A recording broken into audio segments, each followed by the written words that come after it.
Bonjour à toutes et à tous les amis, je suis Gilles Mansillon, artiste et spiritualiste. Je viens discuter de la voie d'ascension, la voie spirituelle. Et je vous remercie de me tenir au courant, laissez-moi un commentaire pour me tenir au courant de ce que vous ressentez, pour partager, je vous remercie d'aimer, de partager aussi ces messages. Je vous remercie de ne pas oublier de vous abonner et je vous remercie infiniment pour vos dons. Il y a bientôt, on se prépare vraiment pour un énorme tournant. Actuellement, ce que l'on doit faire, c'est vraiment le challenge, c'est de continuer à apprendre à vivre dans la troisième dimension de manière libérée, grâce au fait qu'on a un esprit dans la cinquième dimension, un esprit unifié. Et donc c'est vraiment, parce que le voyage du réveil, c'est vraiment quelque chose de très puissant, ça bouscule tout, ça éclabousse, ça dérange toutes nos croyances, hein. On peut pas, il y a beaucoup de choses qu'on ne peut pas emmener dans la 5D, toutes ces choses matérielles par exemple, mais bon, on doit quand même les gérer tant qu'on est ici. Et quand on se réveille aussi, on doit faire face à des peurs très profondes, des choses qui sont enfouies, des ombres. Et, euh, et souvent, il y a des mémoires, des vies passées qui resurfacent. Et ça, c'est souvent révélé par des âmes sœurs ou des âmes jumelles ou des flammes jumelles, enfin, peu importe comment on les appelle, parce que en réalité, c'est des connexions profondes d'âmes qui après ça quand on dit ah c'est une âme jumelle ou une âme sœur, c'est ou parce on l'a pensé comme ça ou parce que l'esprit nous l'a révélé comme ça, mais bon, en réalité on n'a pas toute l'information sur la construction de l'âme et ses connexions. Donc ce qu'il faut, c'est par rapport, on doit se juger par rapport, on doit juger apprécier la situation par rapport à la profondeur du ressenti. Les connexions d'âme, on n'a pas le choix, on doit les ressentir. C'est des choses, c'est des choses, on ne peut pas juste les écarter comme ça, c'est des choses profondes. Et donc, et c'est souvent révélé. Il y a on rencontre des gens à certains moments de notre vie qui nous révèlent, qui nous font prendre conscience de choses. Mais souvent c'est au niveau romantique, sentimental, mais c'est pas toujours, ça ne devient pas forcément des relations. Souvent ça peut être des catalyseurs. C'est-à-dire que ça fonctionne pas forcément si les deux personnes ne sont pas en consonance, aussi bien dans leur niveau d'âme, dans leur niveau d'âme et leur niveau de conscience terrestre. C'est-à-dire que la vie, donc c'est pas, mais de toute manière, c'est très très puissant au niveau du catalyseur, de ce que ça répond au niveau de la nécessité d'évolution. Et donc, et aussi ça ouvre à la réceptivité parce que quand on rencontre ces connexions d'âme, ça nous ouvre à des fréquences, on reçoit une guidance qui nous accompagne à travers le procédé. Donc soyez conscients des informations qui peuvent venir des plans invisibles. C'est subtil des fois, hein, mais après ça devient moins subtil, ça devient assez évident. Et donc il y a vraiment... enfin, il y a aussi la joie de devenir, de devenir plus conscient, même si bon, notre corps, le corps de notre conscience est complètement explosé, hein. Donc c'est vraiment... il n'y a rien de logique dans toutes ces expériences, bien qu'il y ait une sagesse et il y a une cohérence au niveau de notre réalité éternelle. C'est pas toujours logique, les choses sont pas forcément logiques par rapport à l'esprit mental de la 3D. Donc on peut pas partager ces expériences profondes intérieures quand on se réveille avec tout le monde, tous les gens qui ne sont pas prêts, hein.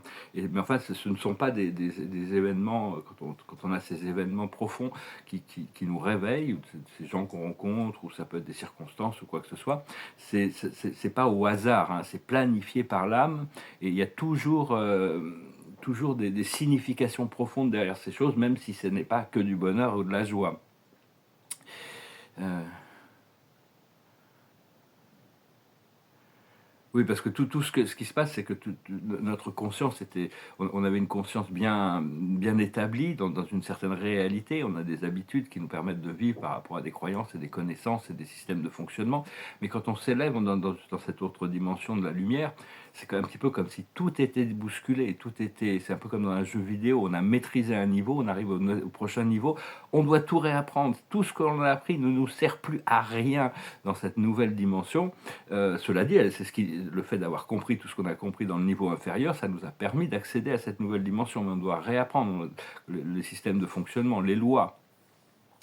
Et donc, et aussi, donc on peut se trouver vulnérable et on peut se trouver sans préparation. Mais ça, c'est au début, parce qu'après, on maîtrise un niveau. Et puis, une fois qu'on a maîtrisé un niveau, la vie nous, nous secoue encore et nous fait monter encore à un autre niveau. Parce que bon, elle veut notre âme, si notre âme a choisi d'ascensionner, elle a envie de, de s'y préparer le mieux possible.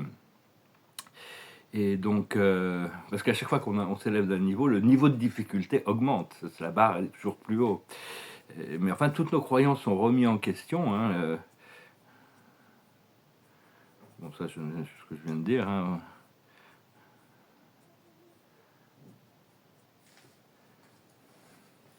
Donc, je tiens une carte.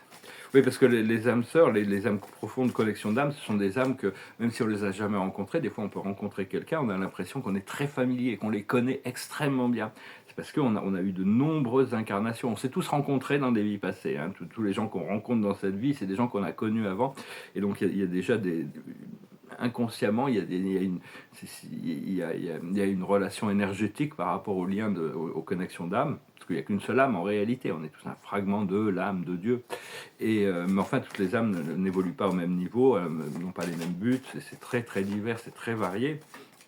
Mais quand on rencontre ces gens, c'est des connexions d'âme qui sont plus profondes. Au niveau sentimental, c'est au-delà des désirs personnels ou de l'attraction physique. Hein. C'est quelque chose qui dépasse.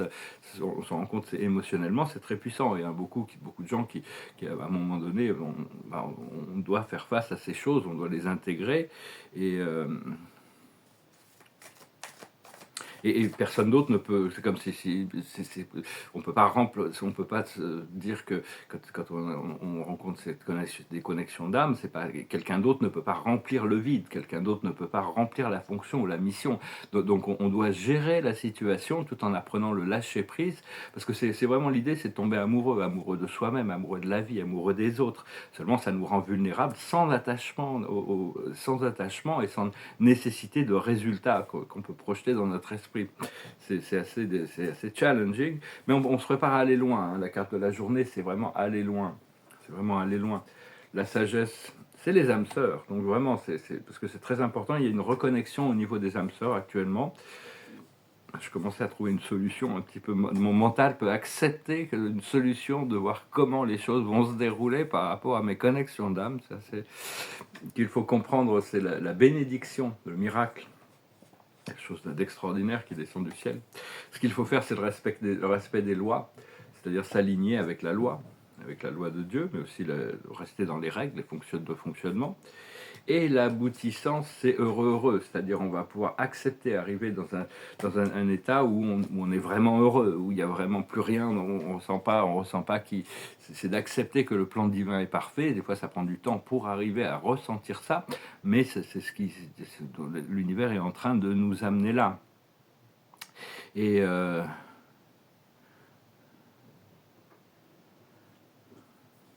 oui, personnellement, quand j'ai rencontré ma première âme sœur, âme jumelle, très profonde, ça n'a pas fonctionné en tant que relation, parce qu'on n'était pas synchronisé au niveau du mental, mais ça m'a pris 5 ans pour arriver à décharger de l'énergie. Là, ça fait 3 ans que je suis dans une relation, une nouvelle relation très profonde encore, et j'en ai que 3 en réalité. L'esprit m'a montré, j'en ai que 3 comme ça. Hein. Donc, ouais, je voyais plutôt ça comme du karma plutôt que du dharma. Et la troisième, il n'y avait pas de karma, hein, donc c'est assez agréable, c'est tout léger, c'est joyeux, il n'y a aucun karma entre nous, donc on verra bien comment les choses se fassent. Mais enfin bon, il faut arriver faut demander, faut demander aussi, il faut être précis dans ce que l'on demande. Si on veut une relation, si on veut quelque chose, il faut informer l'univers de ce que l'on veut de manière le plus précisément possible. Et donc c'est oui, parce que comprendre aussi que le monde spirituel, notre moi supérieur, nos guides, les anges, les maîtres ascensionnés, sont des parties supérieures, des parties qui sont connectées à notre âme. C'est-à-dire c'est des parties supérieures de nous-mêmes. Hein, il n'y a pas de séparation. Et on peut connecter avec eux au fur et à mesure que notre énergie devient réceptive de ces choses. C'est notre présence je suis qui est le ministre et qui gère tout ça à travers l'énergie, l'information, l'expérience ou la connexion. Et donc c'est à travers des synchronicités, à travers une cohésion aussi par rapport à nos plans d'âme. Et donc, mais petit à petit, on doit commencer à être réceptif de ces plans supérieurs, parce que c'est vraiment ces énergies supérieures qui nous libèrent. Hein. C'est pas l'ego du mental inférieur qui va nous libérer grâce à des réflexions et des spéculations intellectuelles. Donc on doit vraiment aussi apprendre à rester dans l'état de réceptivité pour se laisser guider. Et donc, on doit vraiment, oui, chercher à tomber amoureux de Dieu, amoureux de la vie, amoureux de nous-mêmes, hein, savoir que tout est un, hein, tout est un seul amour, et donc il faut, et donc, et bon, la chose c'est que bon, c'est quand on rencontre ces connexions d'âme profondes, c'est un challenge parce que ça réveille des mémoires quand même, et donc on doit les gérer. Mais enfin, on reçoit de plus en plus maintenant, quand on demande quelque chose à l'esprit, on reçoit des réponses de plus en plus rapidement. Ce qu'il faut, c'est que bon, à un moment donné, on a la réponse immédiate, instantanée. On a toute l'information. Dans chaque situation, on est encadré. On a une sagesse, une guidance. Après ça, on doit apprendre à la suivre. On doit être constant par rapport à notre soumission, notre dévouement à la voie spirituelle. Et Et c'est pas toujours facile d'accepter des informations qui viennent de l'intérieur, qui sont complètement contradictoires avec ce que la vie nous montre à l'extérieur. Hein. Donc il peut y avoir, des fois, même s'il y a une cohésion au niveau du tout, ce qui vient de l'intérieur a plus de vérité, plus de valeur que ce qui peut venir de l'extérieur. Et, parce que la création, ce monde, c'est une école en réalité. La 3D, c'est juste une école. Et donc, elle a été créée pour être joyeuse, pas pour avoir du stress. Et c'est le créateur suprême qui guide toute la vie depuis l'intérieur. Mais dans les plans inférieurs, il y a toute la volonté de l'ego qui domine, alors qu'au plus on s'élève dans les dimensions, au plus cette force du créateur suprême prend la dominance, la sagesse, l'amour de Dieu devient la force vitale de l'expérience. Et donc les êtres ascensionnés ont beaucoup plus d'habilité à aller avec le flot. Parce qu'ils ne sont plus handicapés par l'ego inférieur. Mais même l'ego a besoin de s'aligner, de se soumettre à la volonté divine, et à ce moment-là, on obtient notre ego individualité. On reste un individu de toute manière ascensionné, une identité ascensionnée.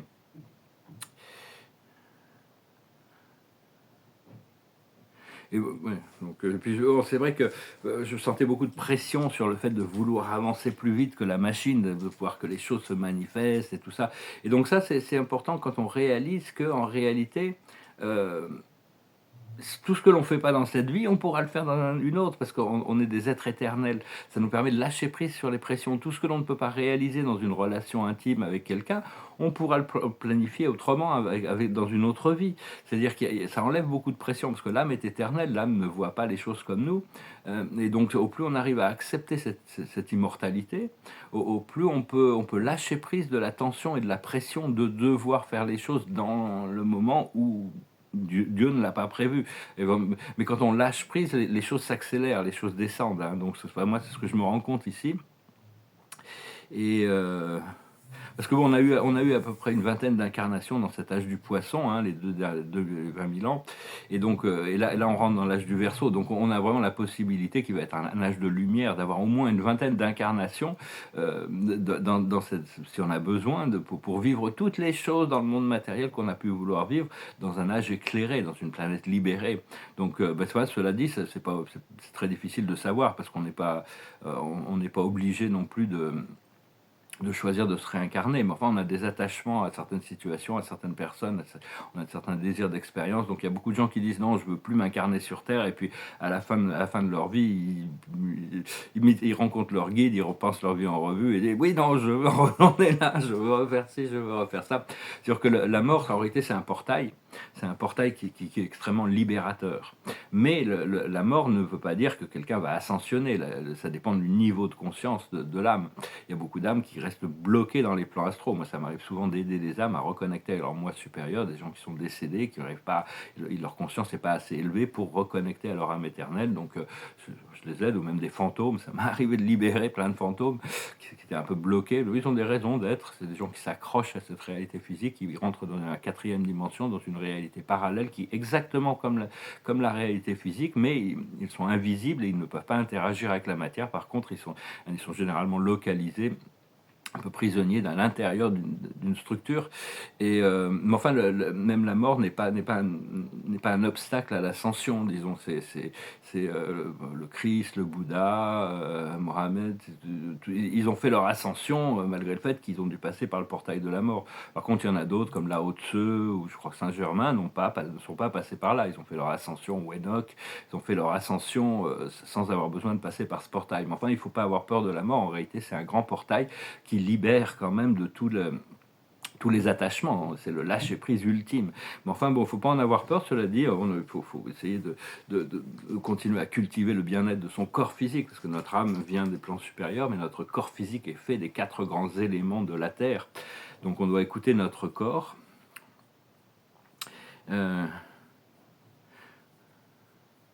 Et donc...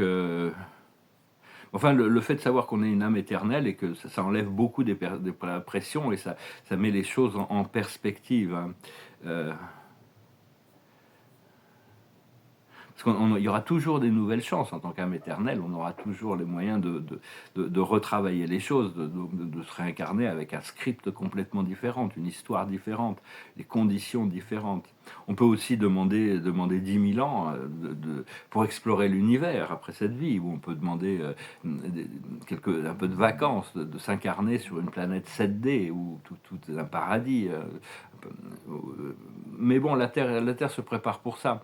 C'est-à-dire que bon, il est venu dans ma conscience que je vais peut-être choisir d'avoir une petite incarnation sur une planète aux Pléiades là, qui avait été sélectionnée dans la 7D, comme un peu des vacances. Mais enfin, donc ce qu'il faut apprendre, c'est vraiment se relaxer et d'accepter les choses et de se tourner vers notre présence, vers notre âme, pour arriver à voir qu'est-ce que celle-ci nous prépare, nous réserve. Et parce qu'au plus on est détendu, au plus on est relax, au moins on est pressé, au plus les choses peuvent arriver vite sans avoir besoin de la résistance du mental. Hein. Donc c'est vraiment rentrer dans cette 5e dimension, dans ce moment présent où on ressent cette connectivité et pour recevoir les changements que notre âme et notre esprit nous préparent. Et quand on lâche prise des attachements à la nécessité d'aboutissant, à ce moment-là, on est beaucoup plus libre de manifester. Donc voilà les amis, j'espère que ce message aura été intéressant pour vous. Je pensais venir vous saluer, je vais tirer quelques cartes. Je vais chanter une chanson quand même. Ça fait quelques jours que je n'ai pas chanté de chanson. On finira avec l'oracle de Ganesh. Et là, l'esprit m'informe de choses là, très, très intéressantes. Donc voilà, je suis près des grands changements qui ont pris longtemps avant de se manifester. Hein, mais bon, c'était comme ça, hein, c'est l'ordre de Dieu. Quand c'est l'ordre de Dieu, les choses changent, on n'a pas le choix. Et là, il y a vraiment cette transformation. Il se prépare. L'observateur de la journée, c'est les wonders, les merveilles. Hein, c'est vraiment, ça correspond à cette carte du miracle, des bénédictions. Ce qu'il faut, la sagesse, c'est embrasser, c'est-à-dire il faut embrasser la vie, il faut embrasser tout, il faut tout embrasser, il faut tout aimer. Le but, c'est d'arriver à aimer, tomber amoureux de toute la vie, d'être l'amour personnifié, d'être le plus en plus, hein, tout en gardant un équilibre sur les choses, parce que le seul vrai amour, il est inconditionnel. Dès qu'il y a des conditions, ce n'est plus l'amour. C'est ce qui est un peu délicat, mais enfin, on doit pouvoir quand même commencer par s'aimer soi-même. Est-ce qu'on est capable de s'aimer autant que Dieu nous aime? Dieu nous aime infiniment, inconditionnellement. Est-ce qu'on est capable de s'aimer comme ça? Et Dieu aime les autres aussi de cette manière. Est-ce qu'on est capable de les aimer comme ça? Si vous ne pouvez pas les aimer, au moins respectez-les et vous pouvez apprécier le fait qu'ils ont la divinité en eux, qu'ils passent leur vie, qu'ils en prennent leurs leçons et toutes sortes de choses qu'on peut apprécier sans avoir besoin de ressentir cette connexion d'amour avec ceci ou cela. On revient sur ce que l'on doit comprendre, c'est les bénédictions. On revient sur la bénédiction. C'est des cadeaux du ciel. Ce qu'il faut faire, c'est des aventures. On se prépare pour des grandes aventures, hein. C'est en train de s'organiser. Il faut donner le temps au temps pour que les choses se révèlent depuis les plans supérieurs. Et l'aboutissant, ça va être la relaxation et les vacances qui arrivent, hein. Vraiment, ça va te permettre. On va pouvoir respirer tranquillement, on va pouvoir, même si bon, le monde se prépare le monde se prépare à se réveiller, donc c'est vraiment comme si le tapis va être enlevé de sous leurs pieds et toutes leurs croyances vont être remises en question. C'est progressif sur les quelques années qui arrivent, mais bon, ça va secouer. Ce qu'il y a, c'est que bon, on n'a pas besoin de se, nous, on doit montrer un peu la stabilité, l'œil de l'ouragan. On doit rester au centre des choses. Voilà les amis, je vous remercie infiniment de votre soutien, pour vos likes, vos partages, vos commentaires. Et n'oubliez pas de vous abonner. Je vous remercie infiniment pour vos dons. Si vous avez une consultation privée, je dois pouvoir encore en faire, mais ça ne va pas trop durer. Et puis si vous êtes intéressé par la peinture, n'hésitez pas à me contacter. Bientôt j'aurai une galerie où je pourrai recevoir et montrer ça de manière plus professionnelle, disons. Et donc je vais finir avec une chanson. C'est une chanson sur l'amitié, c'est une chanson des Beatles, c'est une chanson sur l'amitié, ça s'appelle A Little Help from My Friends. What would you do if I sang out a tune? Would you stand up or walk out on me? Lend me your ear and I sing you a song. I will try not to sing out of key. Oh, I get by with a little help from my friends. Oh, I get high with a little help from my friends. Oh, I'm gonna try with a little help from my friends. What do I do when my love is away? Does it worry you to be alone? How do I feel by the end of the day? Are you sad because you're on your own? No, I get by with a little help from my friends. Do you need anybody? I need somebody to love. Could it be anybody? I want somebody to love. Would you believe in a love at first sight? Yes, I'm certain that it happens all the time. What do you see when you turn out the light? I can't tell you, but I know it's mine. Oh, I get by with a little help from my friends. Oh, I get high with a little help from my friends. Oh, I'm gonna try with a little help from my friends. Do you need anybody? I need somebody to love. Could it be anybody? I want somebody to love. Oh, I get by with a little help from my friends. Oh, I get high with a little help from my friends. Oh, I'm gonna try with a little help from my friends. With a little help from my friends. Si on y arrive grâce à l'aide de nos amis. Donc voilà, une chanson qui me passait par la tête. J'en ai une autre qui me passe par la tête. Je chanterai peut-être demain parce qu'ils ne m'envoyaient pas de chanson. Alors je me suis dit, je vais pas chanter. Mais bon, ça va bientôt venir. Là, je pense que j'arrive à trouver un répertoire. Je crois que j'ai écrit ma première chanson. Là, j'ai les paroles, j'ai pas encore la musique. Voilà, c'est assez...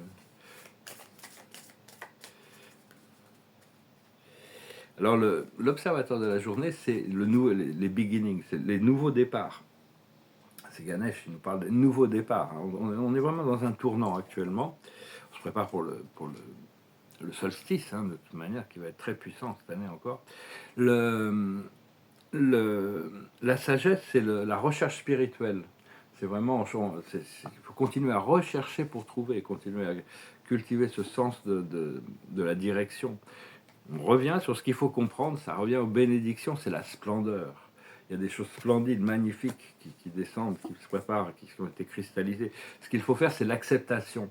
Accepter les conditions de notre vie et les conditions des relations d'âme que l'on a, pour les transmuter, lâcher prise. Des fois, il faut être très flexible. C'est des opportunités pour cultiver la compassion, pour apprendre à s'aimer soi-même et d'aimer les autres aussi. d'être généreux. Et l'aboutissant, c'est l'ouverture, l'openness, hein, avoir le cœur ouvert et l'esprit ouvert.